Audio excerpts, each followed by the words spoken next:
Buckle up because the racing world is moving faster than ever. We start with a massive achievement for Lando Norris as he is officially crowned the Laureus Breakthrough of the Year. This prestigious award recognizes his incredible resilience and the grit he showed to snatch the title away from Max Verstappen in last year's nail-biting finale. Your brand new iPhone deserves the best protection, and the iLune 3-pack screen protector plus 3-pack camera lens protector has you covered. Don't take risks with your iPhone. Click the link in the video description to shop now on Amazon. But the star power keeps growing as Lando Norris joins forces with Carlos Sainz Jr. for an epic karting showdown. Their latest collaboration on the Quadrant YouTube channel is absolutely shattering records, racking up over 4 million views, and proving that the fan-favorite duo known as Car Lando still has the magic to dominate the digital track. Shifting gears to the current season, Lando Norris is opening up about the tough road ahead for McLaren. With his team fighting to climb back to the top of the standings, he is doubling down on his commitment to the squad, proving that even with a challenging start, the hunger for victory is stronger than ever. Finally, we have breaking news out of Italy, where major F1 stars are now under the microscope in a massive tax investigation launched by the Guardia di Finanza. This deep dive probe into incomes earned since 2020 could mean big trouble and heavy fines for drivers, turning up the heat off the track. Make sure you stay ahead of all the action by hitting that subscribe button and turning on notifications so you never miss a single update. Ever wondered what it feels like to dethrone a titan of the track? Lando Norris just found out, and he's got the hardware to prove it. Lando has officially been crowned the Laureus Breakthrough of the Year, an honor so prestigious it's essentially the Oscars of the athletic world. And honestly, it's about time. Think about his last season for a second. It wasn't just a smooth drive, it was a total roller coaster. One week he's battling disqualification heartbreak in Vegas or strategy nightmares in Qatar, and the next, he's absolutely commanding the field in Mexico. That kind of mental fortitude is exactly why he's a champion. He didn't just drive fast, he fought through the noise, stayed consistent, and ultimately snatched the title right out from under Max Verstappen, ending a potential 5-peat in the process. That's not just skill, that's pure, gritty resilience. While Lando couldn't make it to the gala in person, he was busy grinding away at the McLaren Technology Center, proving exactly why he's the guy on top. He sent over a heartfelt message. He admitted he was gutted to miss the ceremony, especially given how much he's admired the event over the years. But he kept it professional, emphasizing that the focus is always on the next race. He made sure to share the spotlight, too, acknowledging that this award belongs as much to his team as it does to him. So, if you're as hyped as I am to see if he can carry this momentum through the rest of the season, make sure to hit that subscribe button. It's one thing to reach the top, but it's a whole different game staying there. After all, a breakthrough is just the beginning. What comes next is where legends are truly made. Ever wondered what happens when you put two of the world's most famous F1 drivers in a go-kart track? Well, the internet just got its answer, and it is safe to say, the numbers are absolutely staggering. Quadrant, the gaming and motorsport brand founded by F1 star Lando Norris, just set a new gold standard for creator-led content. Their recent video, F1 drivers race oldest to newest karts, reunited Lando with his former McLaren teammate, Carlos Sainz Jr., and the response was nothing short of a digital landslide. We are talking about 4 million views and counting, with a massive 1 million of those coming in the first 24 hours alone.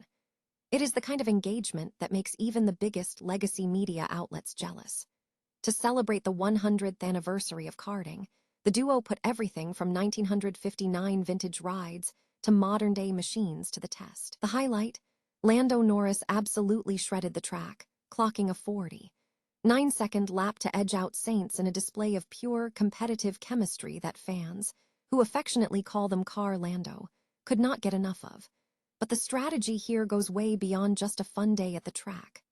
Quadrant, now a subsidiary of sports entertainment gaming Global Corporation, managed to generate over 18.5 million impressions and nearly 2 million engagements across their social channels.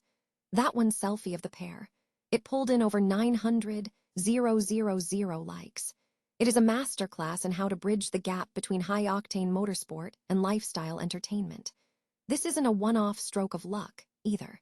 Following their acquisition by Veloce Media Group, Quadrant is clearly scaling up. They have already confirmed that more high-profile collaborations with top-tier talent are in the pipeline. It is clear that the future of sports media isn't just on the track. It is in the creator space. So, the big question is, which driver do you want to see them recruit next for their next big stunt? Drop a comment below, and don't forget to hit that subscribe button to keep up with the latest in the fast-paced world of sports entertainment. If this is the new benchmark for content, the rest of the industry is going to have to work very hard to keep up. Have you ever wondered if the glory of a championship is worth a year of struggle? Lando Norris is living that exact reality right now. After snatching his maiden F1 title from Max Verstappen in that legendary Abu Dhabi finale, the 26-year-old and his McLaren team are finding that the price of greatness is often a brutal title defense. Currently sitting third in the standings, a staggering 80 points behind Mercedes, McLaren has hit a rough patch defined by, of all things, those pesky electrical gremlins and a car that simply lacks the outright pace of its rivals. It is a harsh come-down for a team that swept the board last year. When asked if he would trade his current 2025 campaign for a more competitive car, Lando didn't miss a beat. He basically told us that you can't have it all, and for him, the championship trophy he earned last year is worth every bit of this current headache. It is the ultimate racer's perspective, isn't it? Sacrifice the present for the immortality of a title, but don't count them out just yet. Norris is staying bullish, pinning his hopes on major upgrades coming for Miami. He's confident that the talent at the Woking factory is enough to bridge the gap to Ferrari and Mercedes. It's a classic F1 underdog story, even for a team that was on top of the world just months ago. As they say, everyone prefers being first to third, and McLaren is clearly hungry to reclaim that crown. What do you think? Can they turn this season around, or is the gap to the frontrunners too wide to close? Sound off in the comments below, and if you want to dive deeper into the technical shifts and regulation changes shaping this year, make sure to check out our latest podcast. Don't forget to hit subscribe for more racing deep dives. After all, in Formula One, yesterday's win is just history, and tomorrow is where the fight really begins. Ever wonder if the high-speed drama of Formula One could be outpaced by something as mundane as tax paperwork? Well, it looks like the Italian financial police are proving that nobody can outrun the taxman, not even the world's fastest drivers. Italian authorities have officially launched a massive, deep-diving investigation into the incomes of F1 teams and their drivers, looking back at earnings dating all the way to 2020. This isn't just a slap on the wrist. We are talking about a probe that could lead to criminal prosecution, staggering fines, and, in a worst-case scenario, a permanent ban from setting foot in Italy. The heart of the issue: Italian law mandates that foreign athletes pay tax on income earned within the country, a rule that has been notoriously inconsistent in its enforcement over the years. Think about the complexity here. Since 2020, F1 has hit the tarmac 10 times across iconic tracks like Monza, Imola, and Mugello. Now, the Guardia di Finanza is demanding access to sensitive sponsorship contracts and prize money breakdowns to figure out who owes what.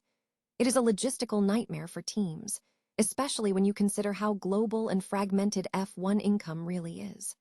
Plus, there is the tricky edge case of the 2023 Imola race, which was canceled due to flooding, even though many drivers were already on the ground fulfilling commercial obligations. Do those count? Apparently, the authorities think so. Of course, this raises a massive question for the sport. How will this affect teams like Ferrari and the Racing Bulls, who are actually based in Italy? The legal overlap there is going to be incredibly messy. It is a bold move by the Italian government, and it is a stark reminder that in the world of professional sports, the finish line isn't always at the checkered flag. What do you think? Is this just a long overdue accounting check, or is it an overreach that could complicate the future of racing in Italy? Let me know your take in the comments below, and make sure to hit subscribe so you don't miss our deep dive into how this impacts the grid.